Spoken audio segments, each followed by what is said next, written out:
all places of worship that are flooded with people towards the end of the year. So we're seeing a slight shift here from people going out partying and hanging out with friends and whatnot. They're now trying to seek divine intervention as the year ends and the new year begins. We're going to show you visuals of that and to try and decode what exactly is resulting in this spiritual shift in Indians. Has it always been so?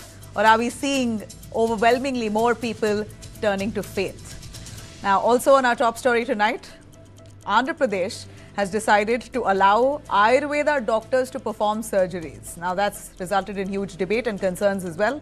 We take you through that with our experts, and also our top story on day to night, Delhi NCR region, such dense fog that we've seen in recent past. It's scary to drive past roads. Flight operations have been completely hit. Vehicular movement itself has been restricted immensely. We're going to take you through details on that and a lot more. Headlines first.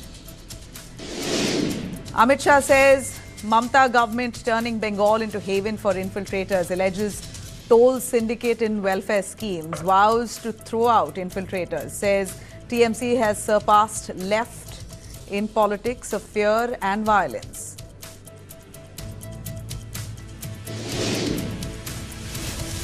DGCA issues show cause notice to Air India over flights operating with minimum equipment list conditions, raises serious aviation safety concerns, seeking reply within 15 days' time.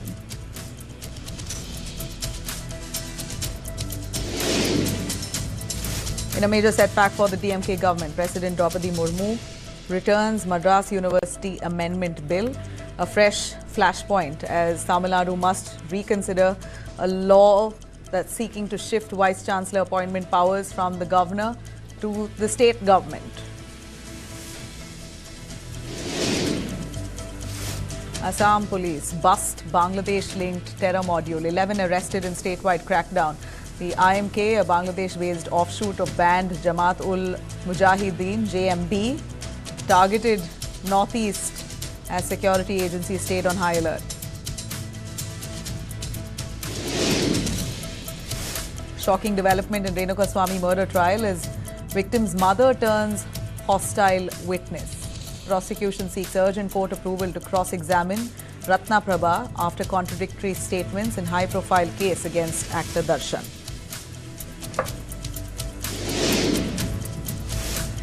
Chaos erupts at Bekal Beach Festival in Kasaragod, Kerala during Malayalam rapper Vedan's show. 15 of them hospitalized. 2 young men died after being hit by a train while trying to cross the tracks in an attempt to escape the stampede-like situation there.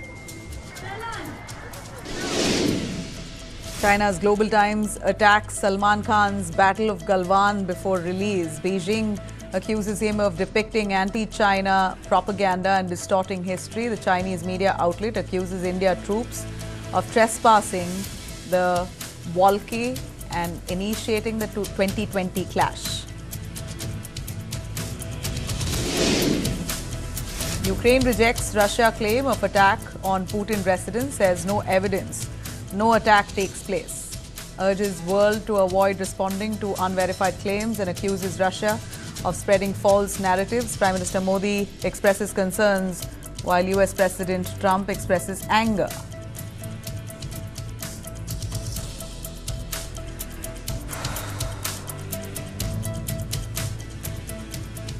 All right, let's take you through our top story here and a lot of visuals that are coming in right towards the end of the year. We're looking at Indians now flocking to temples. Imagine end of the year is here. We're just a day away from starting the new year and people across the country in India here are flocking to temples and religious towns, unlike what we would assume that on New Year's Eve, people would go for a party, go to a club or go to a restaurant or just family gatherings. Well, most parts of India, temples, religious places of worship are flooded with people there trying to get one darshan, one prayer, getting closer to God as far as they can on the eve of New Year's. India's religious places at this point fully crowded. On New Year's Eve, we're looking at temples now, the busiest spaces in the country. In fact, people have arrived early morning and until late night, they are willing to stay there, lining up for darshan, some of them waiting for 7-8 hours to get their darshan. Long waits, packed religious sites, slow-moving queues, but none of them really want to leave. They're very happy being there with their families, unlike what we would assume by and large. As 2025 now comes to an end, Indians are turning to faith. They are seeking divine intervention ahead of the year. In Varanasi, lakhs of them who gather along the ghats for the Ganga Aarti, the riverfront glowing with lamps and chants, and similar scenes in Vrindavan. The lanes around the Banke Bihari temple there choked with devotees on New Year's Eve. Families standing shoulder to shoulder, hands folded, waiting patiently, and just there such long lines that we've not seen. Towards the end of the year, it seems like everyone's landed up in temples and they're very happy being there. They're not worried or bothered about the lines or the queue or the wait. Ayodhya saw a big moment as well. In fact, December 31st is marked as the second Pran Pratishtha. So in the next 24 hours, we'll see a lot of worship and bells ringing in Ayodhya. The second Pran Pratishtha anniversary of the Ram Mandir subsidiary temples. Top political leaders are going to be expected to attend this. The new year becoming indeed a very spiritual one for people across the country. Remember, this is not just limited to North India. Let me tell you, Vaishno Devi in Jammu and Kashmir all the way to Srirangam's Ranganath Swami temple in Tamil Nadu. Temple towns in the country are seeing the biggest footfall today in the last 24 hours towards the end of the year. Mathura, Ayodhya, Varanasi, Srirangam, the pattern is seen everywhere. What's changing India and what is leading for Indians to choose faith over fireworks? Temple towns are emerging as the new family-friendly place. We understand that people can go with all their family, their loved ones together, unlike a club or a party. But that doesn't really quite explain it. We wonder what's really bringing people, Indians by and large, towards faith. While we're seeing most other parts of the world, people becoming atheist or they're agnostic to religion. But Indians are more and more turning towards faith. You see people giving up alcohol or at least not wanting to indulge in that kind of celebration. They want this spiritual awakening to happen right at the end of the year. They want to begin the year with that one tika on the matha, the one bowing, one prayer that they want to give at the church, or the last Friday namaz that people want to go and give, ensure that they want to get to the mosque to give that namaz.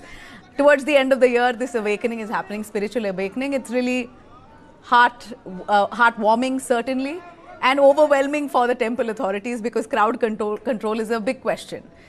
Let me remind you, people have a lot to be thankful for in India. Unemployment rate has dropped.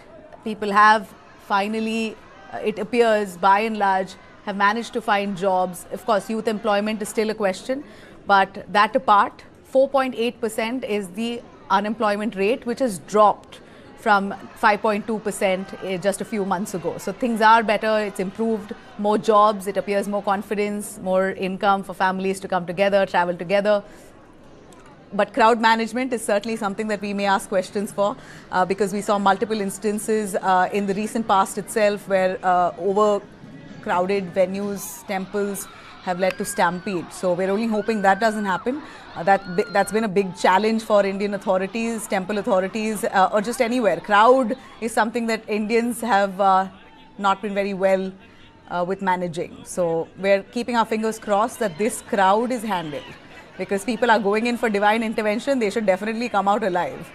India steps into 2026 and we're looking at spirituality becoming the new way that Indians want to connect and celebrate. It's really great to see Professor V. Rajalakshmi, sociologist, Delhi University, joining us. We also have Swami Vishalanand, Vedic and spiritual scholar. I'll start with Professor Rajalakshmi. Ma'am, why don't you tell us on the visuals that we see here. We're basically going by and large with the visuals because I thought it was just fitting for us to take this story as our top story today. It's end of the year. There's a feel-good factor that the year has ended well. A lot of them feel the year has ended well, or they hope that the year begins better the next year. So they've all decided to go to temples, to gurudwaras, to churches, to mosques. Religious places have been flooded and no other restaurant and pub or bar or any other, fun gaming venue has reported this kind of footfall. What in your view is this religious awakening that Indians are seeing. You know, all over the world we see people moving away from religion, but India is the opposite. No, see, the fact that people are looking for a, closer, or rather trying to define their identity as religious identity, is across the world, across the globe. In India, particularly, we are seeing this mainly because of multiple reasons. For anything to be visible in the society, it has got have to have multiple reasons: economic reasons, social, cultural, uh, all that. Okay, now what is happening is that the media has played a very important role, in the sense that on and off, the media keeps projecting, or rather talking about certain days which are very auspicious, certain moments which are very auspicious, and also is coming up with lot of stories, which are revolving, the myths, the stories which are revolving around the various gods and goddesses. So therefore therefore the people are becoming very, very aware, and the aspirations are also very increasing. Uncertainties are increasing in the society all over us. There are aspirations, there are wants, desires which are really increasing. In order to fulfill these, they feel that the one of the most way is to be spiritual, to ask for God, to ask the God, because at the end of the day, God is there to provide answers for questions which you do not have anything otherwise any answers for. Like, it tells you certain things which are unknown to you, some certain things, it gives you an explanation for things which are beyond your control. So therefore, with the uncertainties increasing around us, we are becoming more and more religious and spiritual, mainly because we want to have certain kind of tonic with us, which builds up our confidence to deal with life. That is one. This is to basically to do with the fact that one is little unsure about oneself. Second is affordability also. These religious places these days have become very tourist friendly. Yeah, They are able to provide you with all the services which are required. So, and that's also, interesting. Yeah. so the places have started giving you that kind of a feel where you can visit. And affordability, of course. The other thing is also that young people want to show the family and the people around there they're very rooted and traditional. And so most of these, these days, that there are a lot of multinational companies which pay very highly. And so therefore what happens is that this going out of the house, going out of the city has also become a trend. And religious places offer a lot, multiple things to you, apart from the fact that you feel connected, apart from the fact that it also gives you very adventurous trip. It also makes you aware about certain aspects, certain gods, certain stories. It gives you information. So therefore there are multiple reasons for why people have started going. Affordability, uncertainties, adventure, trying to get to show that you are rooted to your tradition. These are these are some of the reasons. The other reason is also that overall the atmosphere is becoming where people have started identify themselves with religious identity. That is, communities have started strengthening their religious identity. Every community, I mean, so therefore that is also a reason, because there is this whole idea that you have to stick to some identity and you have to express certain identity. And the religious identity in the last few years we see has also been emerging as one of the very, very strong identities which people are able to identify themselves.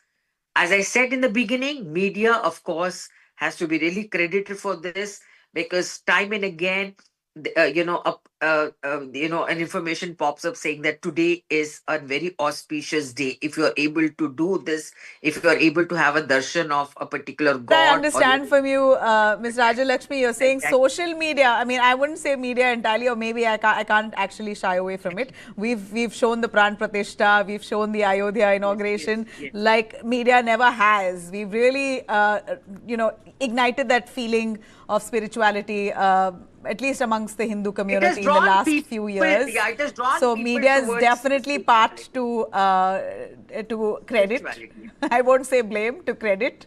Credit, But yes.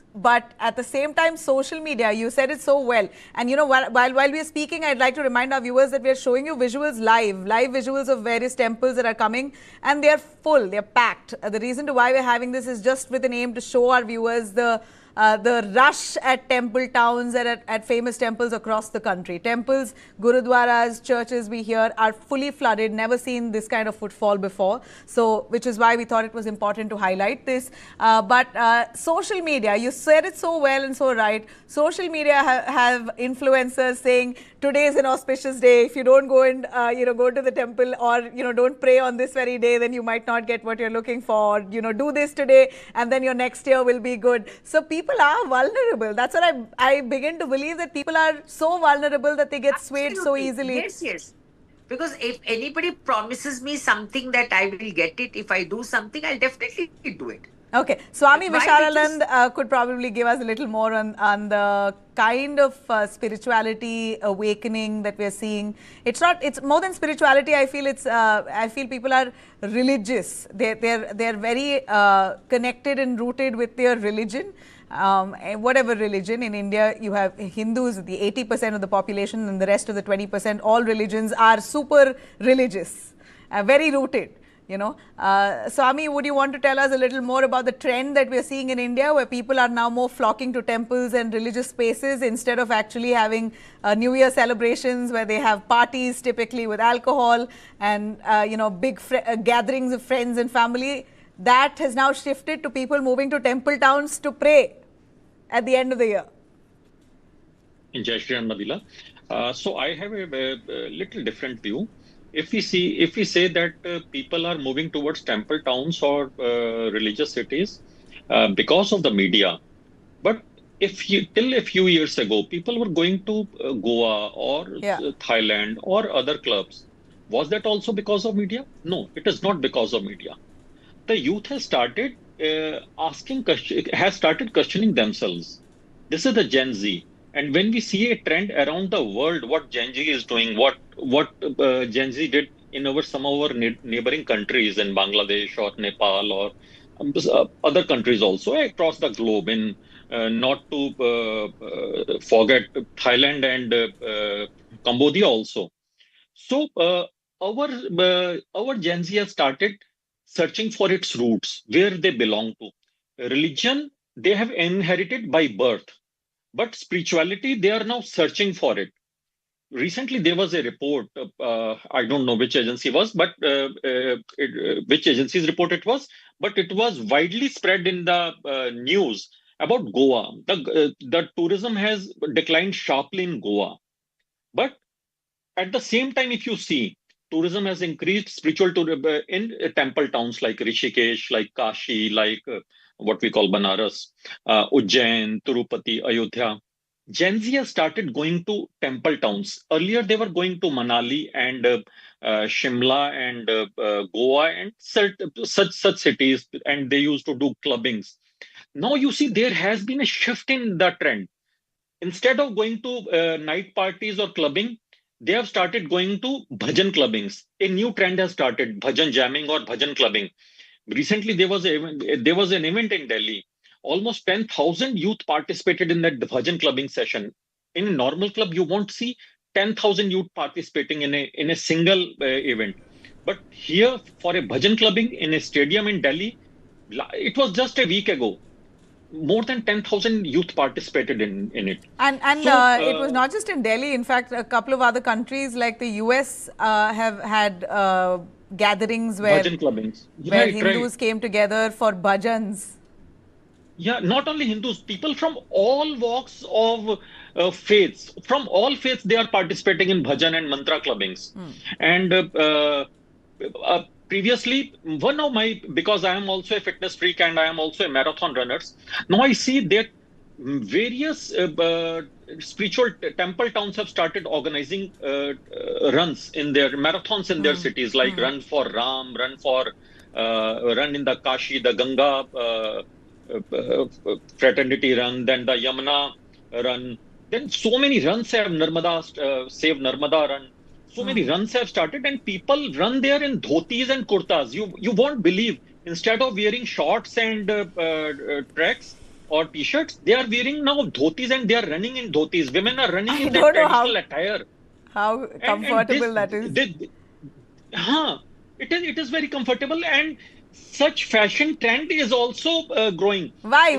I And know now it's growing. I and see it's growing. Why do you believe it's growing? Why? because people have started questioning themselves. They are becoming introspective, where our roots belong to, and what is the during COVID, we have all seen death very closely. Yes. Almost everybody saw the death very closely. After that, they have started questioning themselves, what our roots and where we belong to, what is our cultural civilizational and identity, and they're going back to their civilizational identity. So here I differ with the concept going there because of these nakshatra and grahan nakshatra and other things, but people are going to search for their own. The temple towns have become wellness centers. Previously, they used to visit Goa or Thailand for a certain detox. Now they are going to temple towns for digital detox. Earlier, they were going there for So making true. reels. So Now true. they now these temple towns themselves. Now the youth is the content. So what we are discussing here, we are also creating. This is the content now which is being broadcasted on a national channel. So the youth is the content today. Yeah, yeah. No, Previously, they were I watching do content. understand, and I Today the believe youth is the content. that people Yeah. are feeling a sense of belonging when they're, at Yes. a Yes. temple Yes. space or a religious space. They feel a sense of belonging. They feel grounded. They feel rooted.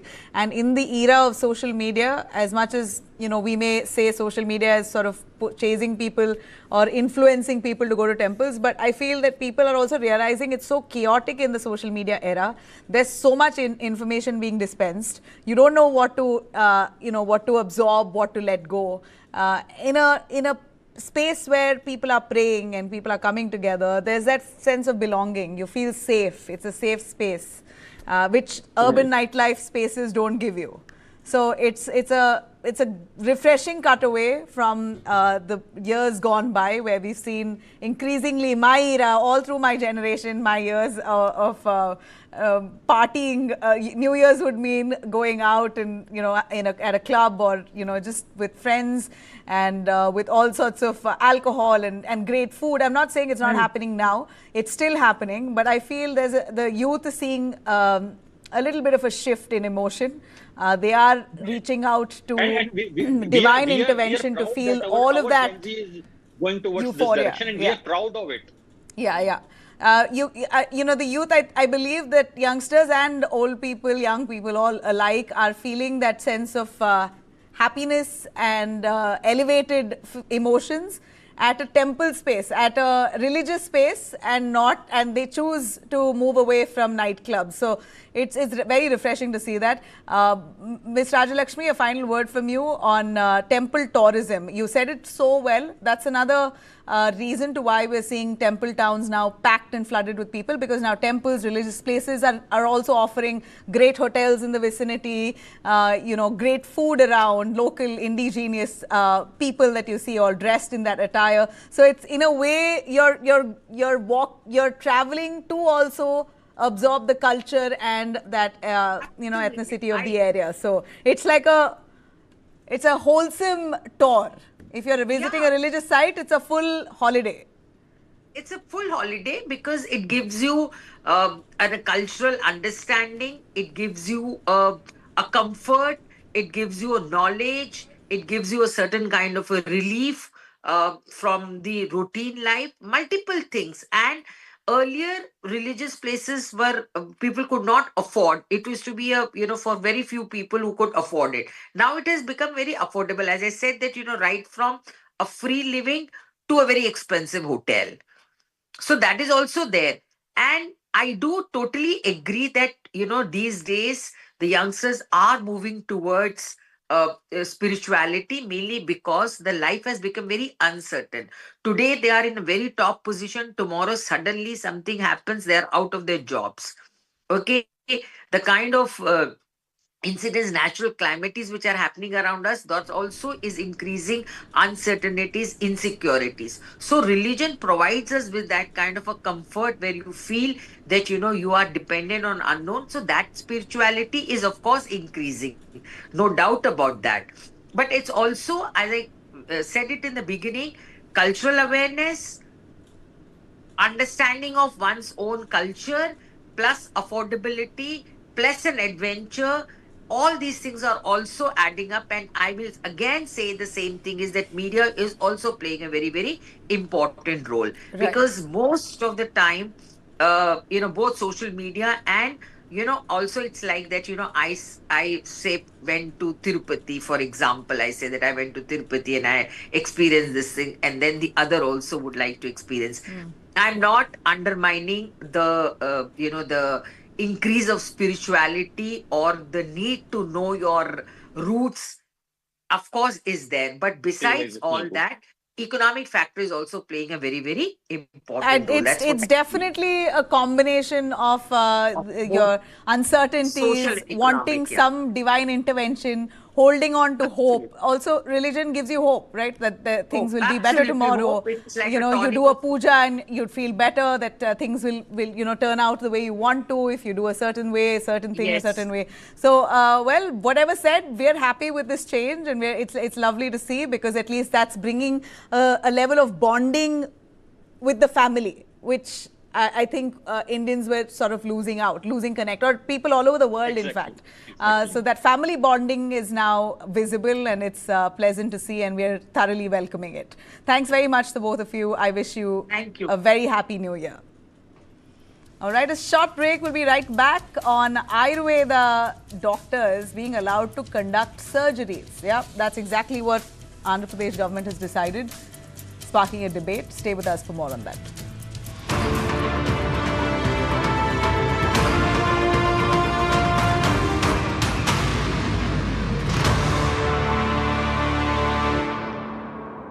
पढ़ता है, खेलता है, झूलता उछलता है, दौड़ता कभी कभी दौड़ कराता है, आगे आगे बढ़ता है इंडिया, अमूल दूध पीता है India.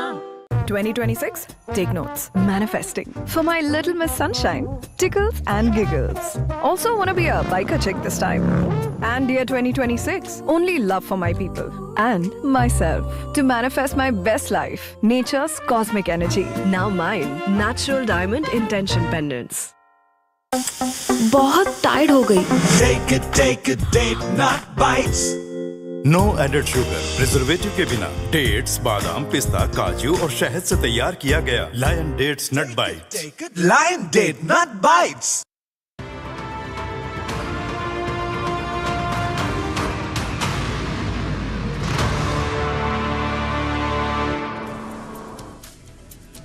Welcome back.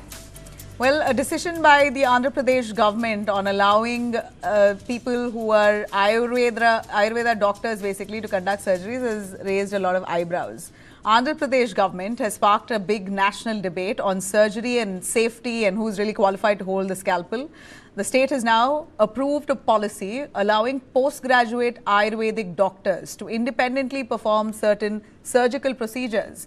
The move has drawn sharp opposition and criticism from the Indian Medical Association. In fact, questions now being raised on who is allowed to perform a surgery, what level of training is enough to perform a surgery, and can different systems of medicine overlap without putting patients at risk. This is a big move indeed. Under the policy cleared on December 23rd by the Andhra Pradesh Health Minister Satya Kumar Yadav, Ayurvedic postgraduates trained in Shalya and Shalakya Tantra can perform 58 procedures. 39 general surgical procedures and 19 related to ENT and eye care. The state government says this is not new. It argues that central regulations already recognize surgical training within Ayurveda postgraduate courses, so why not allow them? But the IMA has strongly disapproved. It says surgery needs deep training in modern anatomy, anesthesia, emergency care, post-operative management. Training that, according to them, only comes through the MBBS, MS or MCH route. The association is also warning against mixopathy, blending medical systems without equal standards, which it says could dilute accountability and endanger patients. Now, adding to the uncertainty here, related rules are still pending before the Supreme Court of India. So this is no longer just about Andhra Pradesh, it's about the future of India's healthcare system. If surgery goes wrong, then who's responsible? With Andhra Pradesh government now allowing Ayurveda doctors to perform surgeries, will they take responsibility if a surgery goes haywire? Dr. Dilip Bhanushali, the immediate past president of the IMA, joining us live. Also Dr. Mukesh Goyal, senior consultant cardiologist, surgery, heart and lung transplant, Indraprastha Apollo Hospital, and Dr. Prasanna Narasimha Rao, director, SDM, Institute of Ayurveda, Karnataka. Thanks very much, all of you.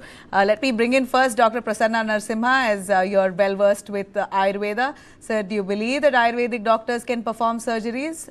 Do you welcome this directive by the Andhra government? Yeah, I welcome this decision of government of Andhra Pradesh. And Ayurveda, basically it has 8 branches, and among them the specialty of Shalya Tantra, that's called general surgery. It was introduced way back around 5,000 years back. And this is right from the Vedic time. There was 8 branches of Ayurveda, and one among them is Shalya Tantra. If you transcript it, it is the general surgery. So you're saying that Ayurvedic doctors can, perform full-fledged surgeries just like allopathy? That's the training given in the Ayurvedic course? See, Ayurveda has 5.5 years graduation course and 3 years post-graduation course in the different specialities. Previously, it was 22 disciplines. At present, it is 18 disciplines. One among that discipline specialty is Shalya Tantra and Shalakya Tantra and Prasuti Tantra, where MS Ayurveda post-graduation degree is awarded by the universities. And this is gazetted by the government of India way back in 1970. Yeah, 1970, the council has formed. And from that onwards, the practice is ongoing. You're saying that this is just about time that this practice be allowed, because anyway it's been going on in India even before independence. So now that Ayurveda is modernized and there are more intense trainings to Ayurveda doctors, they should be allowed to also perform surgeries. I don't know what the real difference is. Maybe our doctors on the panel here, Dr. Mukesh Goyal, could give us a little more clarity. Dr. Mukesh Goyal, Ayurveda doctors now to be performing about 58 surgeries. It's a limited amount of surgeries that they can perform, but still IMA has heavily opposed it, saying that there's a lot of post-surgery care, anesthesia involved, and it's quite in-depth in that sense when you talk about the field of medicine, which Ayurveda doesn't really fully delve into like allopathy does. MBBS course is what's mandatory. Ayurveda, graduates cannot perform such surgeries. Are you also of that opinion? So, Nabila, first of all, what I think that if a postgraduate Ayurvedic doctor is trained in certain surgical procedures and the training is exhaustive and it is done in a setup where it is clearly displayed that this is a Ayurvedic Chikitsa center and these are the surgeries permitted and these are the surgeries which are performed here. So I don't think there is any problem with that. Second, if the same laws of medical negligence, criminal negligence, and their to address those negligence. The same law frame is there. So I think they can go ahead and do it. That was an unexpected answer. You're saying that they can go ahead and do it. Dr. Dilip, or do you also believe the same? Can they go ahead and do it? Yeah, Namaskar. Good evening, Nabirat. This integrated course for the government is planning is unacceptable. IIM has been fighting for this, and IIM will fight for this because this is not the scientific way of doing it. So to become a surgeon, it takes almost 10 years. 5 years, 10.5 years of MBBS, then 3 years of surgical course, where they are trained for specific field of surgery. They know what the indication of surgery, the post-operative care, the anesthetic care, the drugs what are given. And so it takes almost 10 years for a surgeon to practice. Now, if you are seeing what AP government has given that in 5.5 years going to give 50 surgeries to be done, it's really a total mockery. What is the minimum surgical training that is required, that is non-negotiable before anyone's allowed to operate? First of all, why do you want to mix? See, Ayurveda is a different science for thousands of years. Why can't they maintain the purity of it? Why do you want to mix it with modern medicine? That's our basic question. Why can't they put Ayurveda in its pure form? Let them practice. But you know it, 98% of Ayurvedic doctors prescribe allopathic medicines. Why can't they prescribe their own medicine? And do you think this politician will go to the Ayurveda surgeon to get operated? Dr. Prasanna, could you tell us in Ayurveda, in the Ayurvedic course of the postgraduate course or the 5 years of studying that they do to become an Ayurvedic doctor, does it also objectively, compare with the MS or MCH in terms of hours in the OT or exposure to complications or even emergency handling? Madam Nabila, I think I am very sorry that Dr. Dilip does not have the information regarding the Ayurveda courses. The Ayurveda courses has 5.5 years undergraduation course, and after that they have post-graduation 3 years intensive training in different disciplines. I told is one of the discipline is Shalya Tantra, where surgical practice are practiced, taught and trained. And same way we have I and ENT, that is called Shalakya Tantra, and OBG, that is Prasuti and Sri Roga. And these practices they can do only after post-graduation. Undergraduation they can't do it. And after that, they have even the fellowship programs, as he said, 10 years minimum is required.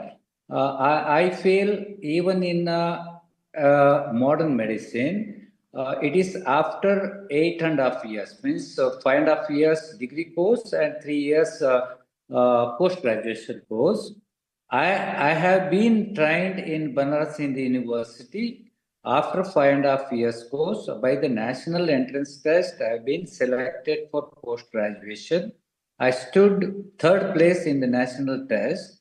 And after that, we have intensive training program, including anatomy, physiology, biochemistry, pharmacology, and even medicine also the part of the subject. But the surgery is the main course, where we are intensely trained in that course. We means Ayurveda graduates. But when you say, I just educate me, sir, as someone who does not really understand how Ayurveda can deal with real surgical complications. Okay? Is it possible? Do you use the same equipment? It's a different science altogether, like Dr. Dilip also mentioned, and like we know, we are trained to believe, people by and large are trained to believe that Ayurveda is alternative science. It's an alternative option, not primary. So if there is a complication, if there's bleeding, there's anesthesia, shock, organ damage, is an Ayurveda doctor equipped and trained to handle that? Yes, madam. Okay. You see, I'm very sorry to say that our no experts, so-called experts, are not knowing the background of the science. Ayurveda is the science which has contributed Shalya Tantra, that is the surgical discipline, to whole world. When world was sleeping, India has contributed surgical discipline. Even the present allopathy doctors, the modern surgeons, they consider Sushruta as father of surgery. Why they do consider the father of surgery? He has done that surgery. Same way from 1970 onwards, under IMCC Act, CCIM Act has been developed, and from that onwards the collegiate education has started, and this post-graduation, after graduation, 3 years courses run, and they have been trained, taught and trained.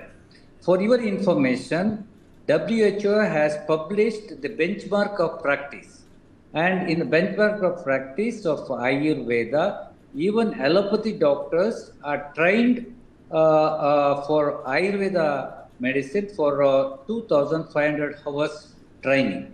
So this is in practice in all over the globe. I hope. But Dr. Dilip denies it. Dr. Dilip denies it. Dr. Dilip? Absolutely untrue, madam. Because we have been practicing for ages now. We were never trained with Ayurveda. Dr. Mukesh, were you trained with Ayurveda? Let me ask the learned friend. I just want to ask Dr. Mukesh if we could give him a chance. Dr. Mukesh, are you trained in Ayurveda? At any point did you receive any training? No, definitely I was not trained in Ayurveda, but I got trained more than 30 years back. So maybe the things have changed. And if Dr. Prasanna is vouching for it, that there is a standard curriculum which is included in the postgraduate training. So I think we have to basically accept the facts and let the government decide and the authorities decide if it is correct, and if they want them to practice. The only thing is that they should not be mixing in the same kind of hospitals. So they should clearly say that this is a Ayurvedic treatment hospital where these surgical procedures are performed. And as I earlier said also, so there should be same law for medical or criminal negligence. They should have a council to deal with this. They should be equally accountable like allopathy doctors, yes. Yes. Sorry for intervene. This negligence rule is common for any practitioners in India. Maybe either Ayurveda or modern medicine is common for India. The law of India does not exclude any practitioners. Okay. Dr. Dilip, I cut you short. You were saying, does it happen now? Dr. Mukesh says he got trained 30 years ago. At that point, there was no Ayurvedic training.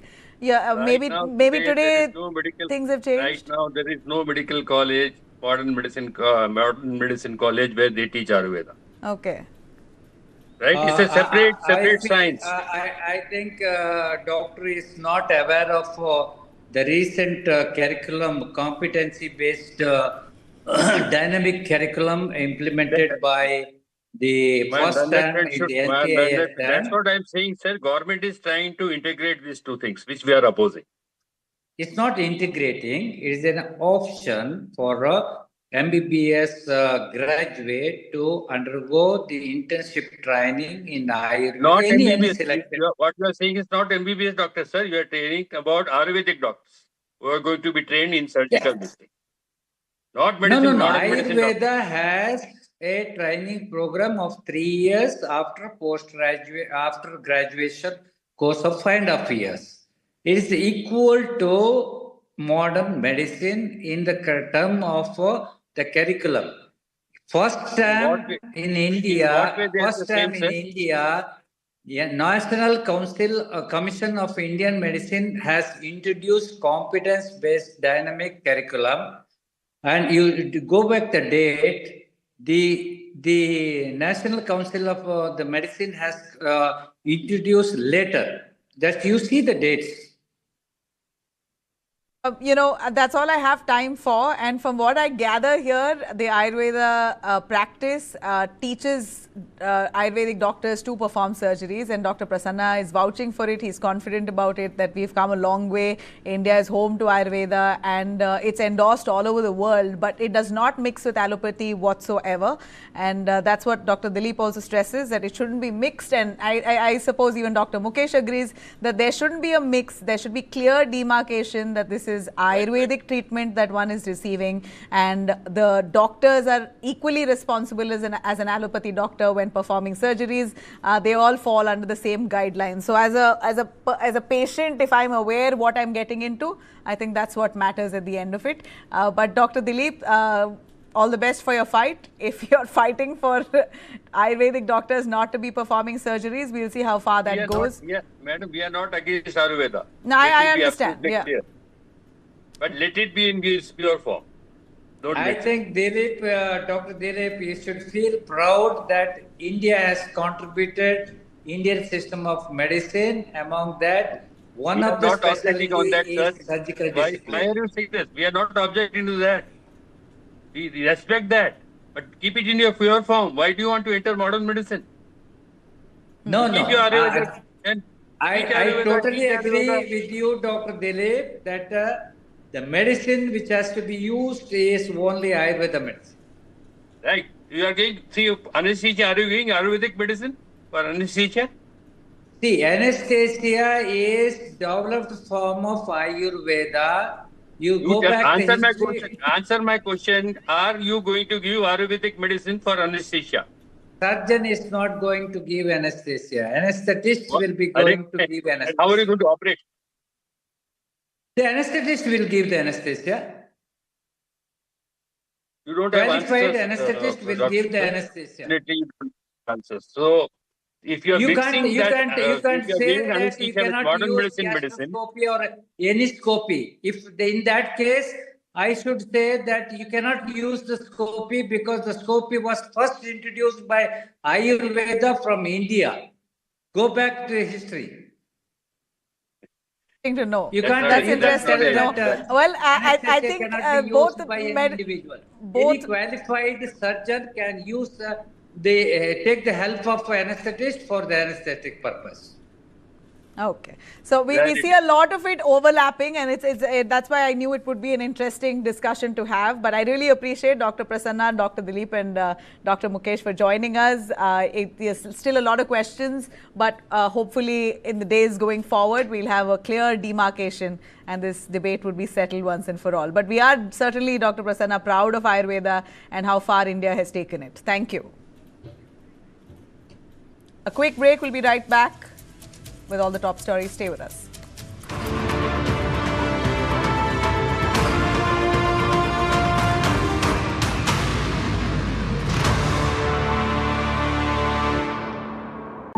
Every champion's journey starts with second thoughts. क्या हुआ?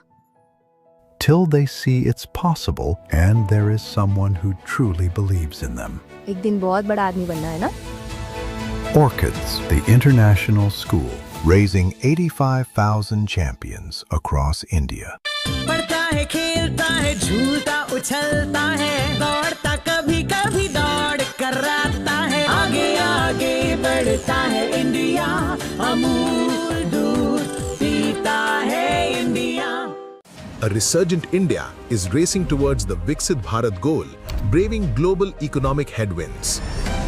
Bulletproofing our economy from these uncertainties are Bharat's homegrown businesses.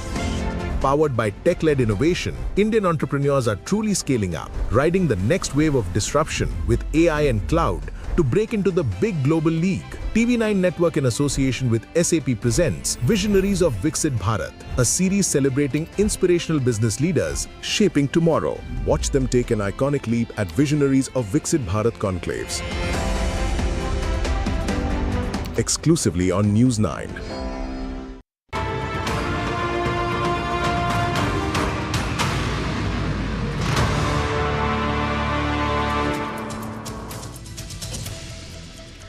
Welcome back. Let's take you through all the top stories. Anjel Chakma, the Tripura boy who was killed in Uttarakhand. The police of Uttarakhand now says there's no trace of racial attack angle in this case. The killing of 24-year-old Anjel Chakma in Dehradun has now become a case of two sharply conflicting narratives, the police version versus the family's account. Uttarakhand police says there's no evidence of a racial motive. They claim the derogatory remarks reportedly heard were made in jest and not directed to Anjel Chakma.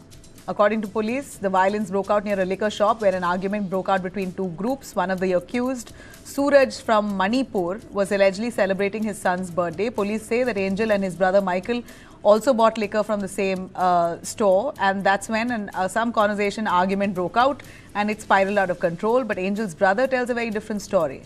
Michael Chakma, Angel's brother, says the two were out to buy groceries in a market when a group of intoxicated men hurled racist slurs to them. When Anjel objected, he was attacked with knives and blunt objects. The family insists that the assault was targeted, unprovoked and racially motivated. The family member's father and the brother says that Anjel Chakma was called Momo, Chini and things like that, and after which he was attacked brutally. So while the family says this was a racial attack, the police version is another one altogether, saying there's no racial attack angle. But at this point, we're looking at outrage against the police in Uttarakhand for, first of all, delaying filing an FIR for nearly 12 days after the attack. The father says that the police tried to trivialize it, saying it's a small case, nothing big, so they never filed a complaint until 12 days later when the family went and insisted they did. Now, we're looking at the National Human Rights Commission stepping in, issuing notices to the Dehradun District Magistrate and SSP, seeking a detailed probe and an action that's to be taken in this case within 7 days' time. Police continue to deny any racial angle, saying the investigation, though, is still open and ongoing. One person is still absconding, the man from Nepal who is said to be the prime accused here, he's still absconding. But police say it can't really be a racial attack because one accused is from Manipur, the other accused is from Nepal. So it wasn't a racial attack. A group was talking amongst themselves and it seems like Anjel Chakma thought it was directed towards him, and that's when the fight broke out.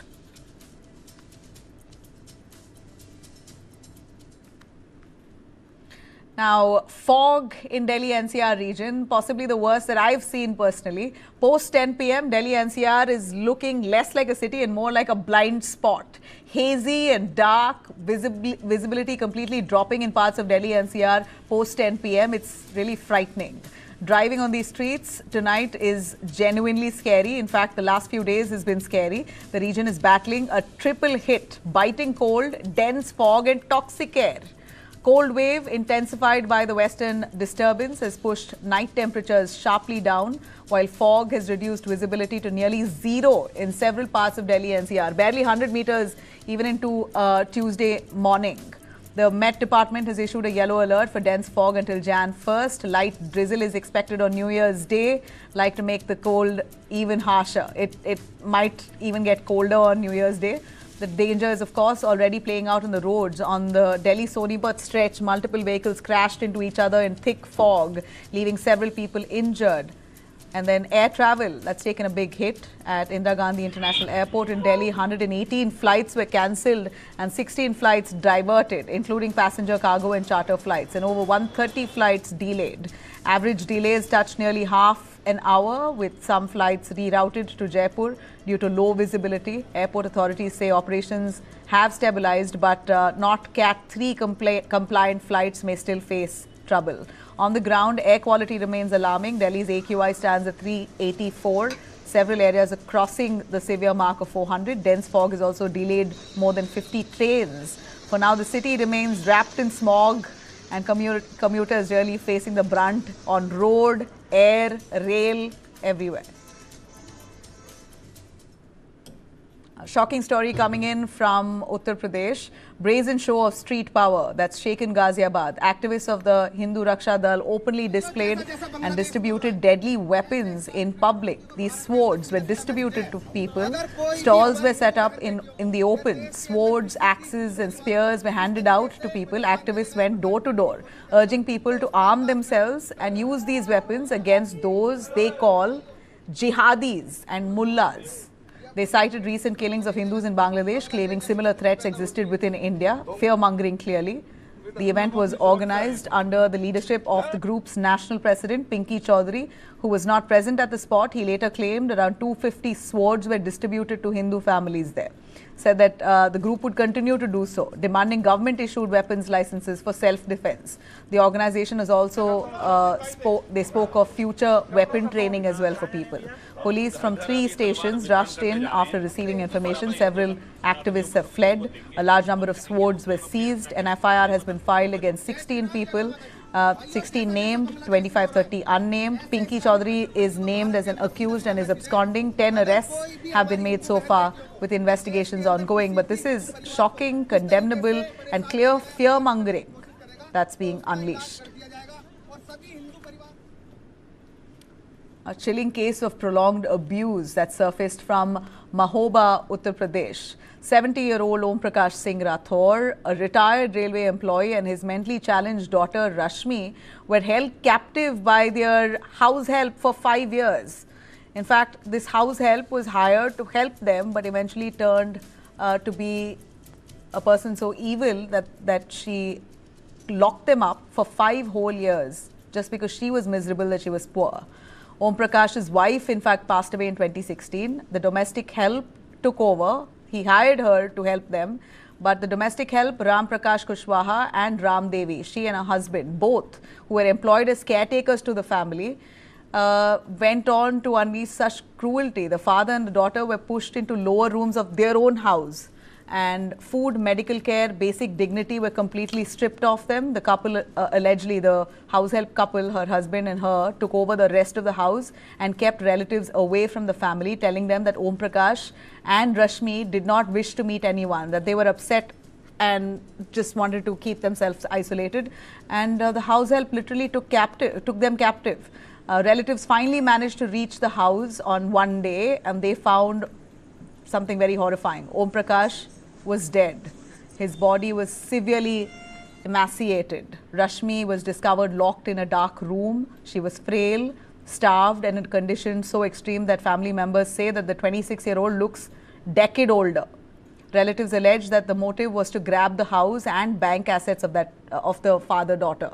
Police have taken custody of the body. The post-mortem has confirmed chronic lung disease of the man, while Rashmi, the daughter, is now under family care. She's also sick. The investigation is underway. Family is demanding strictest possible punishment to this house help and her husband. Now, in Karnataka, a demolition drive in Kogilu village near Yalanka in Bengaluru has snowballed into a political flashpoint for the Karnataka Congress. Nearly 300 structures termed illegal by authorities there in Karnataka's Kogilu were razed, triggering protests on the ground and sharp political reactions. Largely Muslim families have been left on the streets. Now, Kerala Chief Minister Pinarayi Vijayan has weighed in, calling this bulldozer action by the Congress in Karnataka, alleging that minority Muslim residents were being targeted in Karnataka. Deputy Chief Minister D.K. Shivkumar has responded, pushing back strongly, rejecting this charge, remarking that Karnataka does not need Keralites telling us how to run the administration, quote unquote. Now, controversy has escalated. Congress General Secretary K.C. Venugopal stepped in, speaking to Chief Minister Siddaramaiah and D.K. Shivkumar, urging restraint and sensitivity. The Chief Minister has since assured relief measures, including temporary shelter and alternative housing, especially for migrant workers affected by the eviction. Even the JDS is now coming down heavily on the Congress government for demolishing without, as they claim, prior notice. They say Muslim families were moved out of their homes, their house demolished without prior notice given to them. Developments have a wider political dimension here. The Congress High Command is looking beyond Karnataka, exploring Siddaramaiah's Ahinda social coalition, minorities, backward classes and Dalits, basically Ahinda vote bank that Siddaramaiah really holds together. They are trying to possibly emulate that in Kerala. Kerala elections coming closer. Sources say Siddaramaiah and K.C. Venugopal are working to consolidate backward class support in Kerala, a move that could reshape the Congress's electoral strategy in Kerala state. As part of this outreach, Siddaramaiah is currently in Thiruvananthapuram, visiting the Shivagiri Mutt and engaging with the Bilava community, the Ezhava and other backward communities. For Congress, it's certainly a delicate moment. They're hoping to capitalize. Thanks very much for tuning in. Have a great night.